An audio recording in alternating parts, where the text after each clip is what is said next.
Bonjour, bienvenue dans Point de Vue, ravi de vous retrouver en direct sur le Figaro TV en ce mercredi 7 mai. C'est aujourd'hui l'ouverture du conclave à Rome. 133 cardinaux électeurs originaires de 70 pays entrent à partir de 16h30 cet après-midi dans la magnifique chapelle Sixtine. Parmi eux, 5 Français. Ils seront coupés du monde jusqu'à ce qu'ils élisent un nouveau pape, le 260e successeur de l'apôtre Pierre. Dans un instant, on va retrouver nos envoyés spéciaux à Rome, Timothée Delem et Jean-Marie Guénois. On parlera ensuite avec ma deuxième invitée des centres de rétention administrative, les CRA. C'est là que sont enfermés les étrangers faisant l'objet d'une décision d'éloignement. La sénatrice LR Marie-Carole Ciantu a déposé une proposition de loi. Elle sera proposée au vote le 12 mai prochain. Son but, réorganiser l'assistance juridique proposée notamment actuellement par des associations. Et pour terminer cette émission, on parlera d'un personnage totalement fascinant de l'histoire. Il s'agit de Jules César. Le reporter de guerre Alfred de Montesquieu a enquêté pendant 3 ans. Il a rencontré près de 32 historiens. Au final, une formidable bande dessinée co-signée avec le dessinateur Neville. Voilà, vous avez le programme. Point de vue, c'est parti.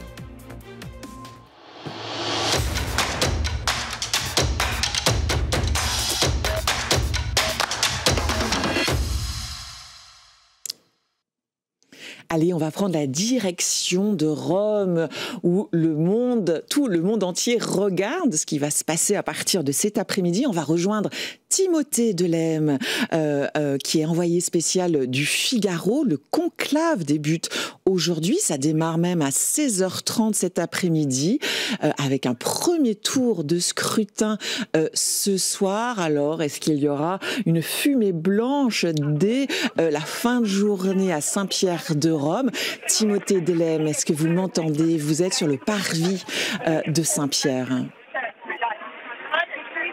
Oui, tout à fait, Anne-Emmanuel. Bonjour à tous. Effectivement, on est sur le parvis de la place Saint-Pierre, de la basilique Saint-Pierre. C'est ici que vient de s'achever il y a quelques minutes maintenant la messe pro eligendo Romano Pontifice, la messe pour l'élection du pontife romain. Je suis avec Jean-Marie Guénois, spécialiste des questions religieuses au Figaro. Jean-Marie, c'est donc le premier temps fort de cette journée qui vient de se terminer sous nos yeux avant évidemment l'entrée officielle en conclave tout à l'heure à partir de 16h30. Oui, et d'ailleurs c'est le point essentiel parce qu'on oublie toujours dans cette élection qui a des allures assez politiques, on oublie la dimension spirituelle, ecclésiale profonde de croyants. Ces cardinaux sont avant tout des croyants, ils ont été prêtres, évêques, ils sont maintenant cardinaux, donc ils ont en quelque sorte déposé au cours de cette messe cette intention. D'ailleurs, la messe est pour l'élection du successeur, sur un mode spirituel. Je dirais, d'une certaine manière, il y avait une image très forte, celle du baiser de paix. Après la communion, on les voit tous ou se faire une accolade ou se serrer la main.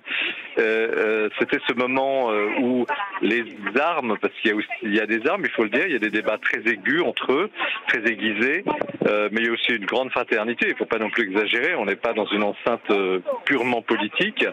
Eh bien, elles ont été déposées sur ce qui forme l'essentiel de la foi de l'Église, à savoir la foi au Christ ressuscité, à travers ce que l'Église appelle l'Eucharistie, c'est-à-dire la célébration de la dernière scène du Christ selon l'Évangile. Donc on est là au cœur peut-être du mystère. L'élection a commencé ce matin, effectivement, elle va être plus formelle cet après-midi dans la chapelle Sixtine, mais c'est le commencement essentiel de ce conclave. Messe présidée par le doyen des cardinaux, Giovanni Battista Re, c'est lui qui avait d'ailleurs présidé déjà la messe d'obsèques du pape François. Il a insisté dans son homélie sur les valeurs de communion, sur les valeurs d'union nécessaires à l'Église. Est-ce qu'il faut y voir une dimension purement et uniquement spirituelle, ou bien est-ce que peut-être ce sont déjà les premiers enseignements des échanges qu'il y a eu pendant les congrégations générales et du profil du prochain pape? L'assistance du cardinal Ray, qui était quand même un vieux monsieur, il a 91 ans, il a été très important sous le pontificat de Jean-Paul II. Il a également subi une partie du pontificat de Benoît XVI, il est retraité maintenant, mais doyen du Sacré Collège, il a beaucoup d'expérience. Cette insistance sur la communion est un message, clairement un message, certains le verront politique, d'autres le verront existentiel. Il est apparu cette semaine lors des congrégations générales, donc ces discussions entre cardinaux sur le bilan de l'Église, le diagnostic, le portrait robot du pape. Il est apparu que l'Église était en quelque sorte déchirée. Le pape François avait beaucoup de charisme, il a ouvert beaucoup de portes, mais il a aussi blessé un certain nombre de gens. Et cette Église qui a progressé, évidemment, elle s'est libérée, elle s'est décontractée avec le pape François. Elle est aussi à l'intérieur un peu mal en point sur le plan de l'unité. Il y a les gens qui sont pour le pape François, il y a des gens qui sont contre, il y a des gens qui ont été blessés, il y a des gens qui l'applaudissent. Et aujourd'hui, il faut rétablir l'unité, il faut rétablir ce que l'Église appelle la communion. C'est pas seulement la communion eucharistique au sens de la messe du dimanche, c'est la communion de différences, de gens très différents. Mais l'Église a cet art justement de cultiver cette communion qui n'est pas factice, qui est une vraie communion fraternelle. C'est le cœur du message chrétien. Donc rétablir cette communion. Et son homélie appelait justement un pape d'unité, un homme de communion, un homme qui fera par sa personne, par son style, peut-être par sa sérénité, un moment une sorte de réconciliation profonde de l'Église. Alors, une certitude, nous aurons dès ce soir la première fumée qui va sortir de cette cheminée de la chapelle Sixtine, fumée noire, fumée blanche. Très peu de chance a priori qu'un pape soit élu dès ce soir, mais il y aura en tout cas le premier scrutin à partir de 16h30. Oui, l'Église, dans sa sagesse, il faut penser que le premier conclave remonte à 1274, donc il y a quelques siècles d'expérience, a pensé qu'il était plus prudent pour le début du conclave de commencer une fin d'après-midi pour n'avoir qu'un seul tour de scrutin. Pourquoi? De façon à ce que les cardinaux puissent, dans ce premier vote, faire la véritable liste des papabilés, comme on dit. Les papabilés, on les a vus cette semaine, il y a des listes, nous en avons publié une douzaine, on aura pu en publier une petite vingtaine, mais ça reste aléatoire. Là, c'est le vote réel. Il y aura 3, 4, 5 maximum noms qui vont chacun agréger une vingtaine, une quinzaine, pour certains une trentaine, voire une quarantaine de voix, en l'occurrence pour le cardinal Parolin, qui serait l'un des favoris, peut-être une cinquantaine de voix. Et là, les choses vont vraiment commencer. Ils vont voter, ils sortiront, ils iront ensuite dans leur maison Sainte-Marthe, où là, ils peuvent parler tranquillement, dîner ensemble, se réunir par petits groupes. Et demain matin, les vrais votes de sélection, de soutien, de sélection, d'élimination vont commencer. Donc, ce soir, il y a aucune chance, on peut le dire comme ça, qu'une fumée blanche apparaisse. Ce serait étonnant, parce que justement chacun entend positionner son propre camp. Il y a quand même des tendances très fortes dans le corps des cardinaux, dans le corps cardinaliste, et on aura très probablement une fumée noire ce soir, ce qui est absolument normal et qui ne doit poser aucun étonnement, parce que c'est une primaire qui va s'établir. Alors, dimension très importante, et vous l'avez mentionné, la dimension du silence, évidemment. Ils vont donc tous loger dans la maison Sainte-Marthe. Je crois qu'il y a également un bâtiment adjacent qui leur a été attribué à ces cardinaux électeurs, parce qu'ils sont très nombreux, particulièrement nombreux cette année, 133 on le rappelle, et évidemment, eh bien, leurs téléphones portables doivent être déposés avant le début du conclave. Toutes les communications sont, en tout cas théoriquement, interdites. Elles sont interdites, les communications. Il y a, je pense aussi, on peut appeler ça un dôme électronique, un système électronique qui les coupe, qui garantit le fait qu'il n'y a aucune communication. Bon, c'est pour la petite histoire. C'est vrai que le conclave, normalement, il est pensé pour que le vote soit libre et que les cardinaux ne subissent aucune influence extérieure. Maintenant, il ne faut pas non plus penser que entre hier ou ce matin et demain ou ce soir, les cardinaux sont passés d'un monde à un autre avec une porte étanche. Ils sont encore nourris de toutes leurs discussions, de toutes leurs lectures, de toutes leurs confrontations de la semaine dernière, de toutes ces réunions de soutien qui se sont tenues évidemment au Vatican, mais pas seulement. Il y a des réunions en ville, le soir, des dîners chez des amis, et ils sont donc imprégnés de toutes les problématiques qui préside à l'élection du successeur de François. Donc certes, il y a une coupure du monde pour peut-être favoriser un climat de prière qui est fondamental évidemment, mais aussi un climat de recueillement, de discernement, parce que le cardinal, quand il dépose son bulletin dans l'urne, dans ce grand calice qui sert d'urne, il est il est appelé à sa propre responsabilité. Ce n'est pas l'Esprit Saint qui lui tombe dessus avec une colombe en lui disant « tu dois voter ça ». Ils sont profondément libres de choisir un homme et un seul. Donc, bien sûr, ils se protègent des influences extérieures, mais ils sont imprégnés de leur expérience, du pays dont ils viennent, de ce qu'ils ont vécu ces 10 jours à Rome, et c'est d'ailleurs tout l'intérêt de ce conclave. Et ils ont un objectif commun, a priori, celui d'aboutir à une élection plutôt rapide pour montrer l'unité de l'Église. Est-ce qu'il faut s'attendre à un conclave assez court, en tous les cas, qui puisse se terminer d'ici la fin de semaine? En fait, cette question n'a pas de sens rapide ou court, même si on constatera si le conclave était plus court ou plus rapide. On a des conclaves à 3 tours de scrutin, celui de Pie XII en 1939, et on en a à 14 tours de scrutin pour le XXe siècle. Donc, tout est possible. La question est la suivante. Si, par exemple, le cardinal Parolin, qui est le favori, engrange demain matin, mettons, une 50aine de voix. Si, dans le vote suivant, il en engrange encore 15, et puis encore 15 dans le suivant, et que personne ne peut être en mesure de contrer cette dynamique, alors il pourrait être élu demain soir, comme l'a été François ou Benoît XVI le lendemain de l'entrée en conclave. Maintenant, s'il y a des barrages, s'il y a vraiment des groupes qui arrivent à s'unir contre sa candidature, même s'il n'est pas candidat, il est choisi par ses frères, alors on va entrer dans un conclave plus long et on le saura effectivement dès jeudi soir, parce que s'il y a fumée noire jeudi soir, ça veut dire que les cartes sont rebattues et cela peut continuer vendredi, samedi, qui sait, en tout cas un conclave plus long qu'une journée. Et on rappelle en tous les cas comment va se dérouler ce conclave. Un vote donc dès ce soir, mercredi, puis ensuite ce sera 2 votes par demi-journée et une journée de pause, de prière qui est prévue à partir du 3e jour si jamais les cardinaux ne se sont pas mis d'accord d'ici là. Merci Jean-Marie. Voilà en tous les cas, Anne-Emmanuel, ce que l'on pouvait dire à ce stade. Beaucoup de monde ici, comme vous l'imaginez, sur la place Saint-Pierre. On se retrouve bien sûr tout à l'heure en direct dès 16h30 pour notre émission spéciale.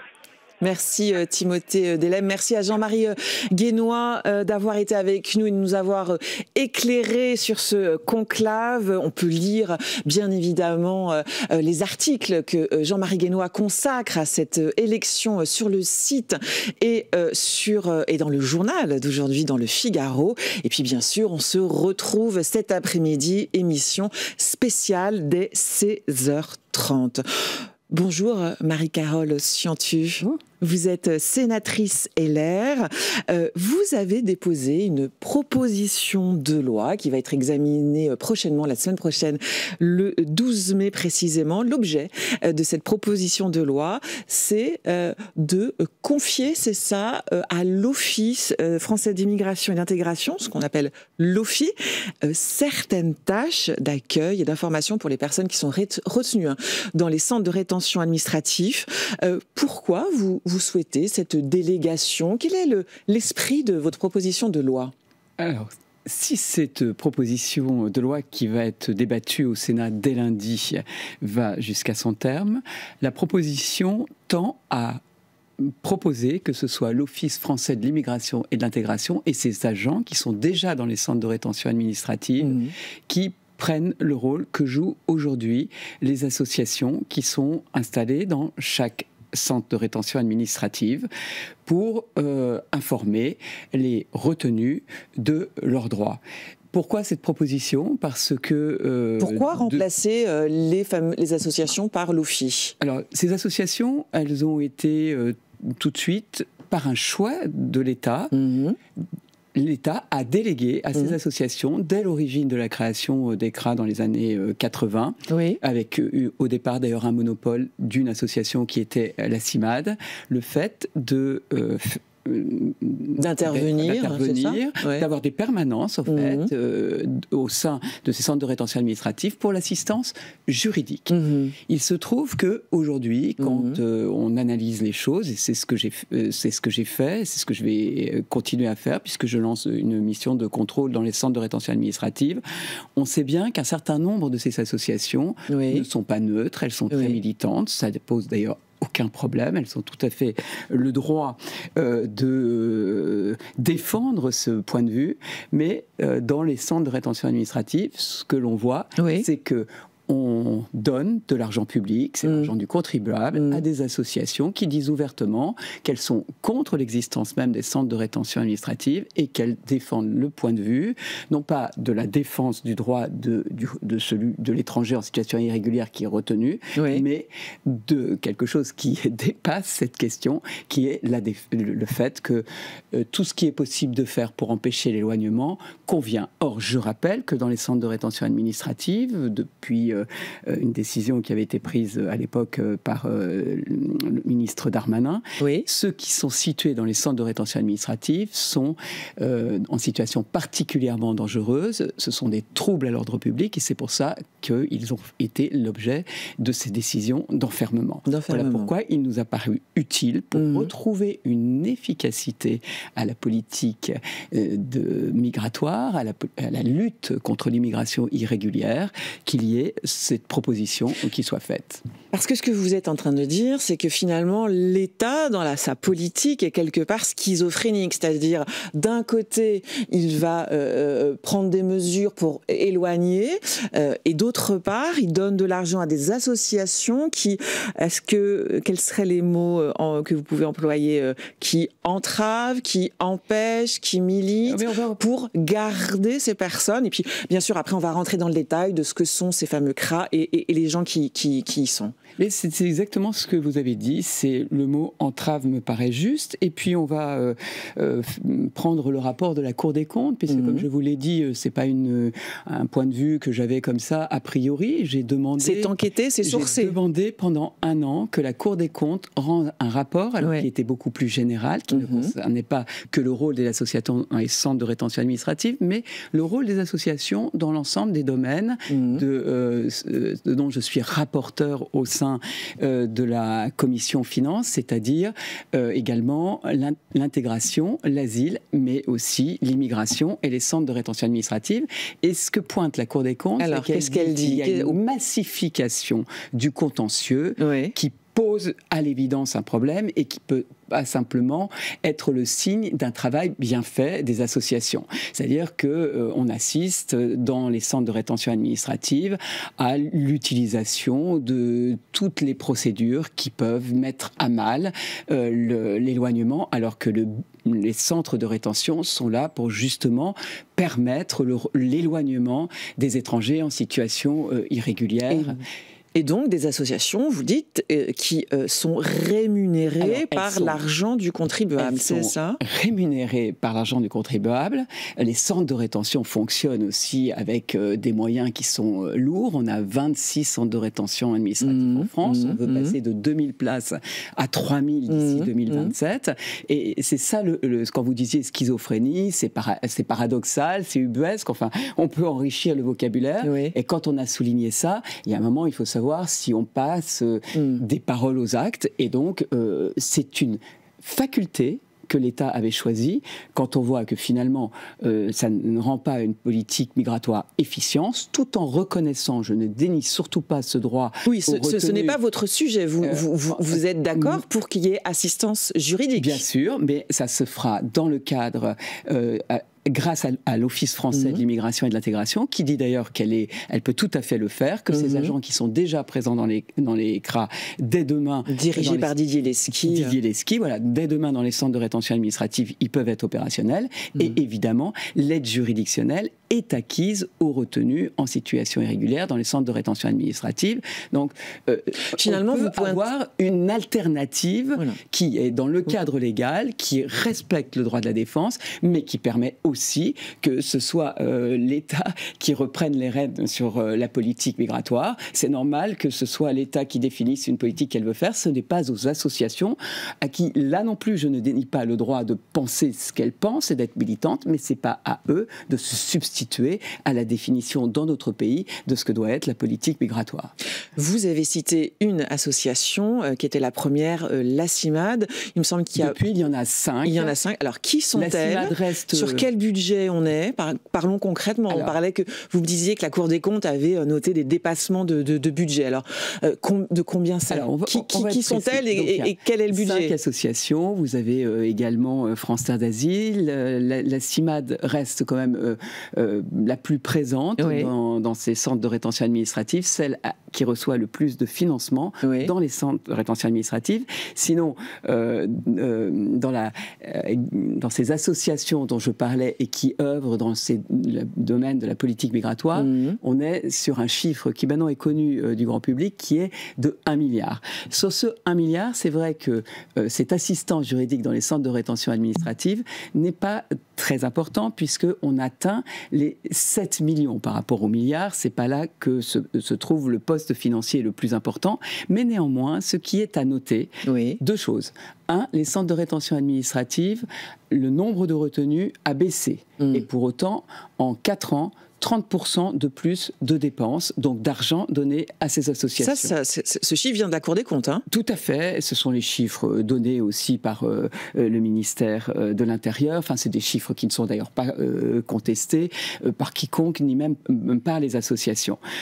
Donc un coût d'assistance qui augmente pour moins de personnes retenues, c'est ça ? Voilà, c'est ce qu'on a depuis 4 ans. C'est ça. Et des chiffres d'éloignement qui ne sont pas important, puisqu'on observe qu'on arrive péniblement à ce que 40% des retenus dans les centres de rétention administrative retournent dans leur pays d'origine. Donc on peut aussi se poser la question de la politique, des résultats de la politique qu'on mène. L'efficacité. Et si on ne s'est pas mis finalement des handicaps qui ne sont pas nécessaires dans le cadre légal qui est le nôtre.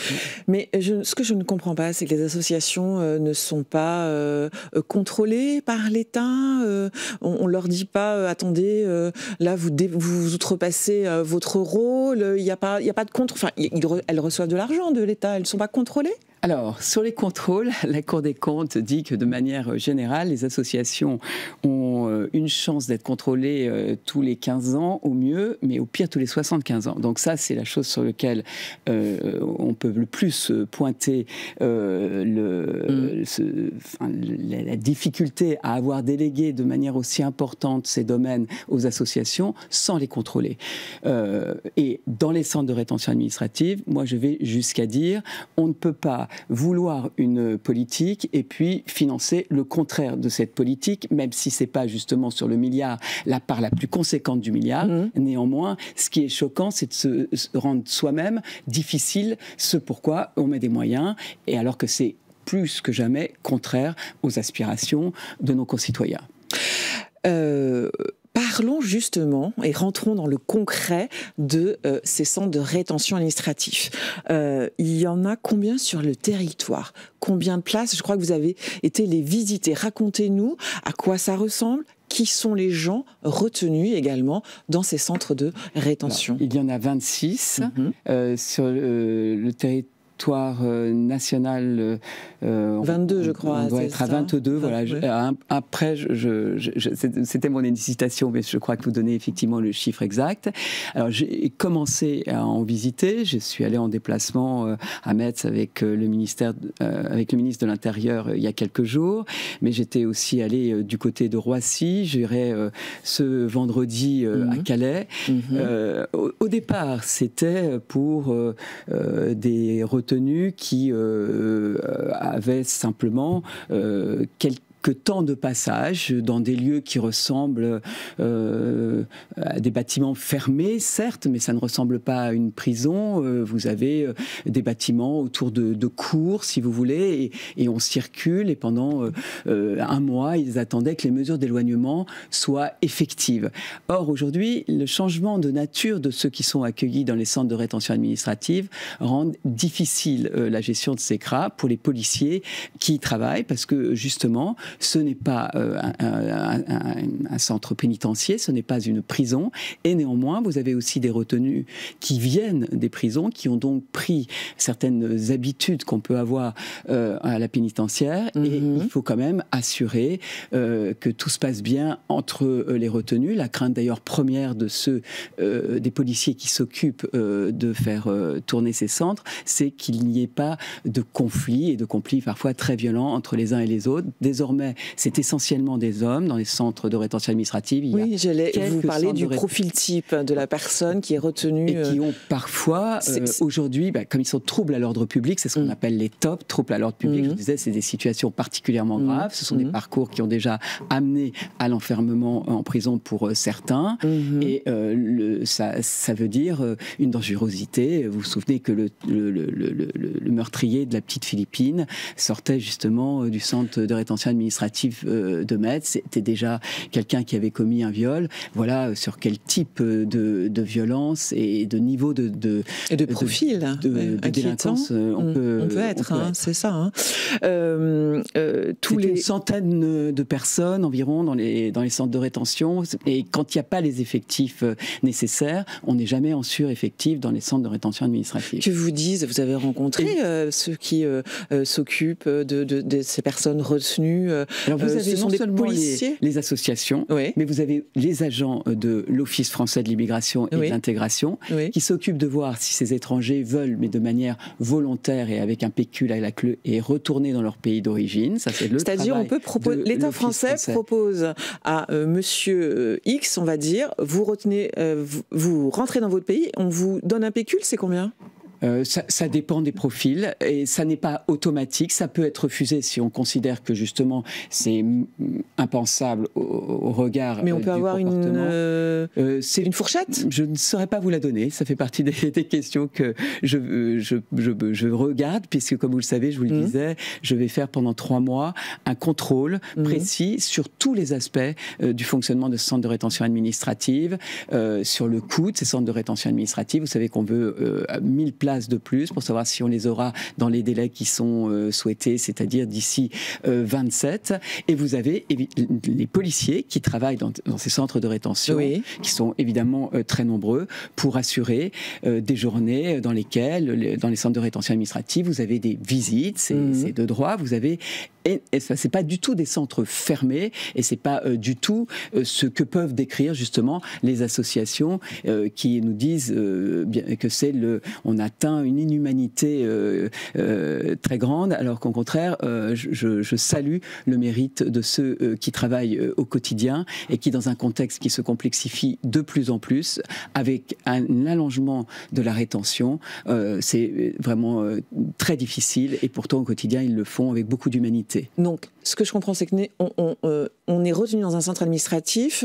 Néanmoins, on a une liberté de circuler à l'intérieur du centre administratif, mais on ne peut pas sortir du centre administratif. Non, mais on peut recevoir des visites et on peut sortir s'il y a des raisons de le faire, qui peuvent être sanitaires, qui peuvent être aussi de poursuivre des procédures judiciaires, puisqu'il y a beaucoup de contestations sur, justement, c'est au cœur du sujet du rôle des associations qui amène à ce que l'on doive transporter. Il y a énormément cette question, et la question de la sécurité, parce que si elle est vraie pour les gardiens de prison, elle est vraie aussi dans les centres de rétention. Comment amener ces retenus au tribunal? Souvent d'ailleurs, il y a on installe à proximité des magistrats qui peuvent venir quasiment sur les lieux. On est en train de travailler pour que les choses soient plus simples, moins dangereuses. Voilà la vie telle que je peux vous la décrire. En 2024, combien de personnes sont passées par ces centres de rétention ? Le chiffre de 2024, c'est 45 000. 45 000. Parce que donc c'est 2000 places, mais c'est 45 000 retenus, puisque l'idée n'est pas de retenir longtemps, mais de retenir. Ça s'est allongé. Au départ, on était l'idée d'allonger là, quelques semaines. Ça. Oui. Voilà, on voit que maintenant c'est de plus en plus difficile de retrouver les origines, de savoir de quel pays vraiment ils sont les ressortissants. Et pour le cas tragique de Philippines, on le sait à quelques jours près, si on avait pu le retenir dans le centre de rétention administrative, ce crime n'aurait pas été commis et on avait le laissez-passer consulaire. Et donc là, nous, on a des temps de rétention de 90 jours maximum. C'est particulièrement court quand on se compare d'ailleurs à ce que d'autres pays ont traduit des règles européennes. Donc, donc 90 jours pour le moment, et vous souhaitez... Voilà, on a voté au Sénat, c'est une proposition de ma collègue Sage Bregnaud, aller jusqu'à 180 jours jours, voire 210 jours dans des cas extrêmement graves. Et je sais que le ministre de l'Intérieur voudrait même encore aller plus loin. Lui, il veut plutôt 300 jours, voilà, c'est ça? C'est exactement ce qui serait tout à fait légal. Et c'est pas parce qu'on se donne cette possibilité-là, naturellement, qu'on les utilise, puisque l'objectif, comme je vous le dis, et c'est au cœur aussi de ma proposition, c'est pas que la rétention dure le plus longtemps possible. Et d'ailleurs, plus elle dure longtemps, plus c'est une manière aussi de faire en sorte que, aussi pour les associations, l'éloignement n'ait pas lieu. Et ils espèrent toujours avoir des failles dans notre système qui pourraient être exploitées. Vous m'avez dit 45 000 personnes étaient passées par les centres de rétention administrative l'année dernière. Combien, vous avez le chiffre en tête de combien sont réellement éloignés, ont quitté le territoire, ou un pourcentage en tout cas? 40%, de ceux qui passent par les centres de rétention administrative retourneront de leur pays d'origine, ce qui est faible. Avant, on était plutôt d'1 sur 2, et il faudrait quand même naturellement qu'on atteigne des chiffres qui soient plus élevés. Ce chiffre bas, il est dû directement à l'action de ces associations en lien direct, vous diriez? Entre autres, c'est un des obstacles. Et puis, justement, quand on interviewe les personnels qui travaillent là-bas, ils vous diront que tout est fait pour que, à tous les moments, on leur met aussi des procédures administratives toujours plus lourdes, qui peuvent toujours faire l'objet de recours sur la forme. Et voilà, il y a énormément de risques sur ces procédures qui, évidemment, doivent être encadrées légalement. Mon propos n'est pas celui-là, que finalement, il y a des décisions qui soient prises de les remettre dans la nature, alors que je rappelle quand même aussi, ça c'est très important de le comprendre, que dans ces centres de rétention administrative, vous avez des profils tels que l'on a définis tout à l'heure. Et je pensais, donc on a parlé effectivement, le meurtrier présumé de la jeune Philippine était placé dans un CRA, vous l'avez dit, celui de Metz, il est sorti le 3 septembre, et moins de 3 semaines après, il s'en prenait à cette jeune fille. La famille du futur tueur du professeur aussi, Dominique Bernard, qui a été assassiné à Arras le 13 octobre 2023, aurait dû être expulsé en 2014. Donc on peut imaginer que ce n'aurait... C'est le point de départ même de mon travail. Je me souvenais... Le meurtre de Philippine non, celui du professeur Bernard à Arras, parce que à peine cet assassinat avait eu lieu, que très fortement, un certain nombre d'associations, mais en chef de file la CIMAD, avaient non pas seulement défendu un point de vue que finalement les choses n'étaient pas forcément, l'enchaînement n'était pas certain, ça peut s'entendre du point de vue de la CIMAD, ça aurait même pu être une manière d'être entendu à ce moment-là, mais à peine le drame commis, la CIMAD avait assumé de dire il n'y a pas d'étrangers en France, et on n'a aucun regret par rapport à ce cas-là. Et c'est donc effectivement entre ce militantisme assumé et le travail de la CIMAD dans les centres de rétention administrative, j'ai voulu voir si dans les centres de rétention on avait bien la faculté, en respectant les règles de droit, d'évoluer vers autre chose. Et sur l'immigration, moi je pense de toute façon que la question de la délégation à des associations et non pas à des agents de l'État, le fait qu'un service public soit délégué et alors même que le cahier des charges n'est pas réellement respecté, il faut se reposer la question de savoir si effectivement ce n'est pas une compétence qui aurait dû rester dans le giron de l'État et entièrement assumée par l'État. Et c'est d'ailleurs les propos que j'ai entendus du ministre de l'Intérieur quand je l'ai accompagné dans ce déplacement à Metz.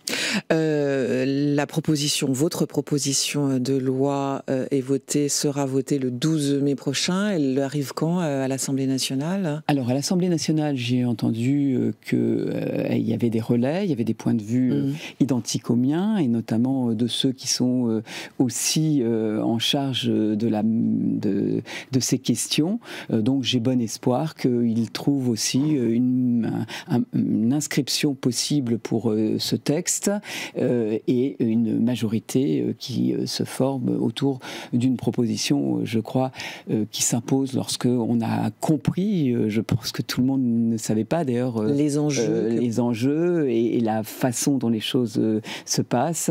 Je pense que ça se traduira par une volonté législative. On ne peut pas faire forcément, en ce moment, vous le savez, de grandes lois, mais un texte comme celui-ci est absolument nécessaire. Le statu quo n'est pas entendable. on va bien sûr suivre et ce sera avec plaisir de vous réinviter quand vous, après avoir fait le tour des fameux CRA.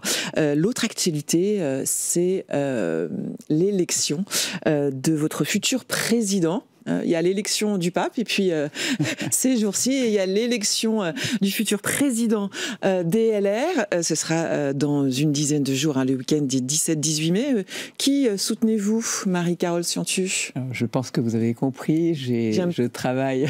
Main dans la main avec un certain Bruno Retailleau, c'est ça? J'ai travaillé lorsqu'il était président du groupe Les Républicains au Sénat sur ces questions.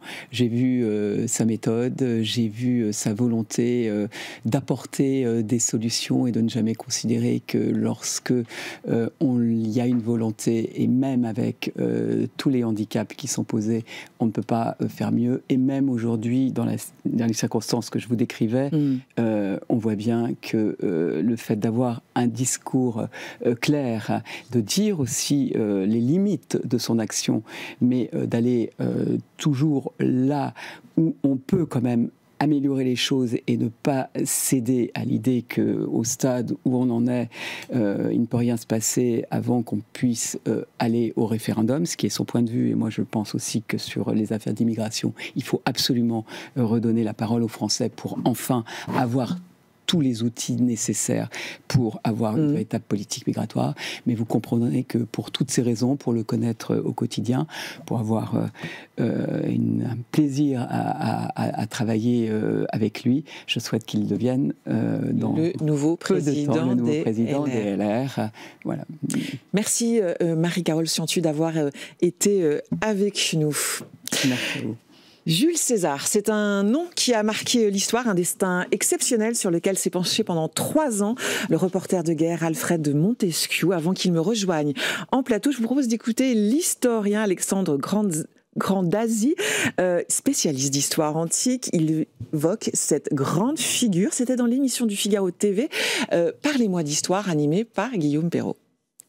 Un ambitieux de la taille, de l'intelligence et de l'extraordinaire talent qu'est celui de César, il faut tout de même une occasion historique. Bien sûr. Oui. Et voilà, il y a sans doute des Césars en herbe qui n'ont jamais éclos parce que l'histoire ne leur a pas offert.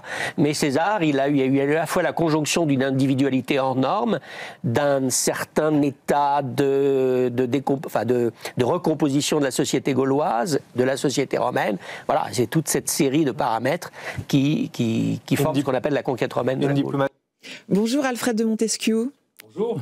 Vous êtes grand reporter, prix Albert Londres 2012. C'était pour la couverture que vous avez faite de la guerre civile en Libye. Vous êtes là aujourd'hui pour une bande dessinée que j'ai sous les yeux, moi, Jules César, une enquête historique co-signée avec le dessinateur Neville. C'est aux éditions Alary. Alors, vous êtes grand reporter de guerre, vous êtes journaliste.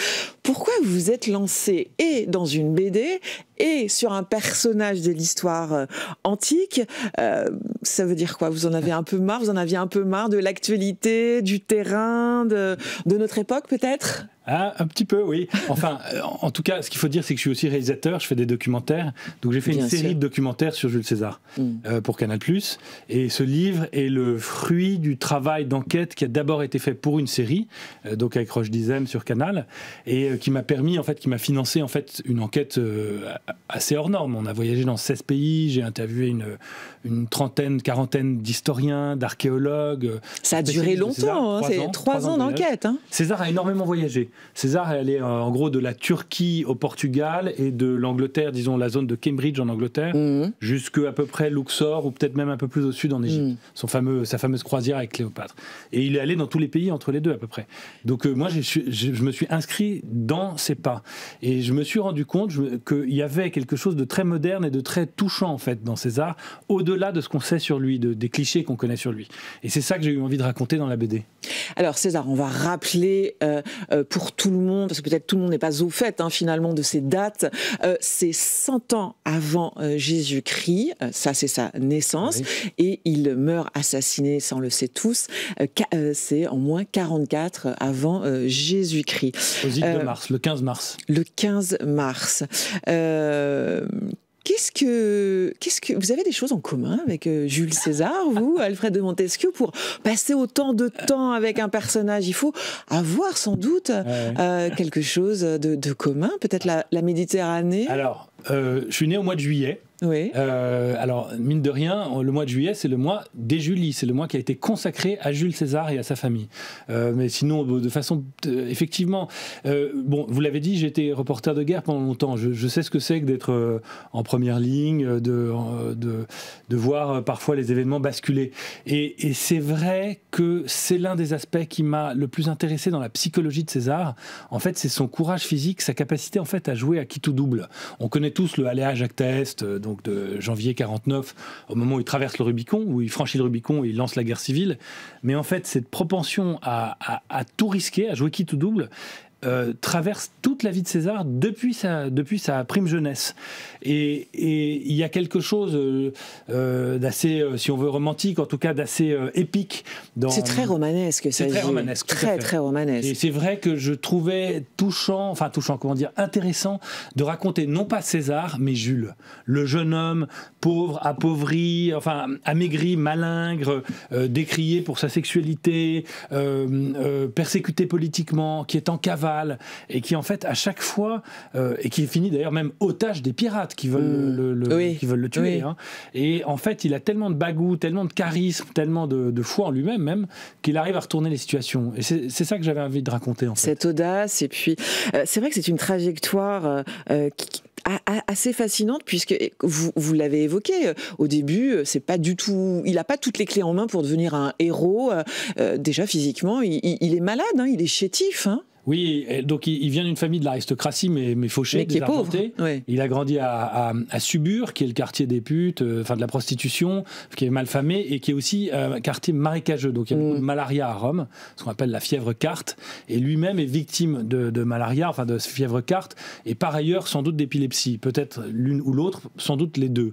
Et par ailleurs il est physiquement malingre, on se moque de lui pour son absence de prestance physique, à tel point que sa maman veut en faire un prêtre au début. Un prêtre Flamine. Et en fait, les historiens les plus pointus de l'époque romaine actuellement pensent que c'était un peu une planque. En fait, sa maman, qui est une vraie maman italienne, il est orphelin. C'est une façon de le protéger. C'est une façon de le protéger. Parce qu'elle voyait bien qu'il n'avait pas physiquement les moyens de... Donc il a failli ne pas être César, parce que, soyons clairs, s'il avait été prêtre avec l'interdiction de porter une arme, l'interdiction de quitter Rome, l'interdiction de verser le sang, autant dire qu'on ne le connaîtrait pas aujourd'hui, quoi. Alors comment vous avez sélectionné, choisi les moments clés de cette vie pour un album de bande dessinée? Alors, en fait, tout est raconté. Et tout est étayé. Ce qu'il y a, c'est qu'il y a des moments dans la vie de César où il peut y avoir des contradictions. En fait, c'est très sourcé, la vie de César. Il y a évidemment Suétone, son premier biographe, il y a Plutarque, et puis il y a il y a des témoins oculaires, notamment ce polygraphe génial, torve et extrêmement amusant, qui est Cicéron. Et puis César lui-même écrit énormément. Bien sûr, il a écrit. De Gaulle, etc. Donc il y avait déjà tous ces documents de première main, si je puis dire. On a des témoins oculaires, et puis on a des historiens qui écrivent 50, 70 ans après, 100 ans après. Sur sa jeunesse, c'est plus compliqué. C'est 3-4 paragraphes un peu cryptiques chez Suétone et ça. Mais il y a quand même des sources. Après, effectivement, le problème, c'est quand elles sont contradictoires ou quand il y a des trous entre les sources. Et là, en fait, moi, vous l'avez dit, je suis pas historien, je suis journaliste, je suis enquêteur. Donc, j'écris une biographie un peu dans la lignée d'un Stefan Zweig. C'est-à-dire, j'investis dans le personnage ce qui me paraît être le plus juste. J'investis mes sentiments, ma perception de sa psychologie dans ce qui me paraît être le plus juste. Donc, à la fin de cette BD, il y a une vingtaine de pages de notes. C'est extrêmement 300 sourcé, notes, c'est ça. Voilà, qui permettent en fait au lecteur aussi de comprendre pourquoi on a pris tel ou tel parti pris biographique et de voir qu'ils sont fondés en fait en raison, qu'ils sont fondés en factualité. Et puis un de vos objectifs à travers cette bande dessinée, c'était de mettre en avant des personnages ou des moments qui ne sont pas habituellement racontés quand on parle de la vie de de César. Je pense notamment à une femme, à Servilia. Qui est-elle? Racontez-nous. Servilia, c'est un personnage absolument fascinant. Il faut être honnête, elle a été un peu occultée historiquement parce que c'était une femme. Donc les historiens antiques s'intéressaient peu aux femmes romaines parce qu'elles n'étaient pas citoyennes, elles ne votaient pas. Donc elles étaient des mineurs, quoi. Elles étaient des mineurs, elles n'avaient pas de personnalité juridique même. Elles pouvaient posséder, les matrones, les chefs de famille, notamment dans l'aristocratie, pouvaient posséder. Servilia était richissime d'ailleurs. Mais elles étaient un peu mentionnées en passant. Et les historiens du 19e, 20e, pendant longtemps, ont un peu contribué à l'invisibilisation, si on veut. C'était pas un sujet qui les intéressait. Et il y a une nouvelle lecture historique qui est née aux États-Unis, à Stanford, et qui est à Cambridge, qui est reprise en Italie à l'heure actuelle, de ce qu'on appelle gender studies, mais qui essaie de refaire l'histoire des femmes. Et quand on regarde le verre non pas à moitié vide, mais à moitié plein, on se rend compte que Servilia n'est pas une maîtresse comme ça en passant dans la vie de César. Parce que c'était une maîtresse et un grand amour. En fait, c'est un grand amour. C'est probablement le premier amour dès l'adolescence. C'est la mère de Brutus, dont César n'a jamais douté qu'il était son fils. Et c'est aussi son allié politique, son allié, probablement même son espionne à Rome. Et il faut savoir que c'est la sœur du pire ennemi de César, qui n'est pas Pompée, comme on le dit, mais en fait Caton d'Utique, qui est le chef des Optimates. Et elle, en fait, elle est popularesse, elle est du côté des populiste, populaire, si on veut, du côté de César, et elle rallie certains membres de sa famille à la cause de César, notamment ses gendres. C'est très important. Lépide, qui devient le bras droit de César à la fin de sa vie, et c'est le cadre de notre bande dessinée. Et puis, elle est certainement présente avec César la veille même de sa mort, qui est là où se passe notre bande dessinée, c'est-à-dire le 14 mars, quand il a cette phrase tout à fait sourcée historiquement, mais il dit « Oh, je ne sais pas comment mourir, mais moi j'aimerais que ça soit brutal et rapide et inattendu ». Et autour de la table, on sait qu'il y a plusieurs des conjurés, plusieurs des assassins, et on peut imaginer qu'ils ricanent un peu en disant tu vas voir ce qui va t'arriver. Comme une prémonition. On évoque donc César et cet amour qu'il a eu pour Servilia, donc à la fois cette amoureuse, à la fois cette alliée politique conseillère. C'est effectivement un grand amoureux. Tout le monde sait la relation, l'histoire qu'il a eue avec Cléopâtre. C'était un grand amoureux, Jules César ? Franchement, je pense que c'était quelqu'un d'extrêmement cynique qui mettait toujours l'amour au service de son pouvoir. Il s'est marié 3 fois, il a été financé 4 fois. Ouais. Il a largué sa première fiancée parce qu'elle était riche mais pas assez bien placée socialement. Ensuite, il s'est marié 3 fois. Les femmes lui servent pour avancer pour servir ses ambitions. Alors, pendant les triomphes des généraux, les soldats avaient le droit de se moquer de leur général. Ça faisait partie d'un rituel religieux. Et ils se moquaient de lui en disant l'amant de toutes les femmes et l'époux de toutes les maris. Ils se moquaient notamment de sa bisexualité, mais aussi de son hypersexualité. Et on lui a prêté des aventures avec la femme des autres triumvirs qui étaient ses alliés à l'époque, donc la femme de Pompée, la femme de Crassus, la femme de l'épouse de la plupart de ses amis même. Et donc il est sans doute assez cynique dans son rapport à l'amour. La seule exception, effectivement, c'est Cléopâtre, où là, on voit que, en tout cas, ce qui souligne l'amour sans doute sincère pour Cléopâtre, et même peut-être effréné, c'est que ça ne sert pas à ses intérêts, clairement. Elle est détestée, en plus. Elle est détestée à Rome, mais même avant, quand il va en Égypte, alors il y a cette scène où elle arrive cachée dans un tapis. Extraordinaire, je l'avais oublié. Ouais, qui est génial. Et il faut rappeler, donc, il y a un cadeau qui arrive auprès de César, c'est un tapis qui est enroulé, hein, c'est ça. Voilà, je vous laisse continuer. L'esclave déroule le tapis, parce que Cléopâtre à l'époque est la sœur du roi Ptolémée et l'épouse sacramentelle du roi, mais ils sont en guerre civile, donc elle n'a pas accès au palais royal. Et donc le soir, César est là, arrive l'esclave, il déroule le tapis, et là, enroulé dans le tapis, Cléopâtre. Plus ou moins en tenue d'Ève, et il passe une nuit d'amour frénétique, torride. Et ce qui est sûr, c'est qu'après cette rencontre, César ne va pas dans ses propres intérêts. C'est l'une des seules fois où il fait presque un peu n'importe quoi. Il se lance dans une guerre extrêmement dangereuse, sans gloire pour lui, où il risque la mort. Il y a un épisode très fameux qu'on raconte dans la BD qui est incroyable. Il essaye de prendre l'île du Pharos, le phare d'Alexandrie. Ses troupes se font écraser. Et pour sauver sa peau, il est obligé de se mettre tout nu, d'enlever son armure, sa carapace métallique, et de partir à la nage, comme un nageur de combat. Avec un seul glaive à la main, c'est ça. À la main ou dans les dents. Enfin, c'est sidérant. différent.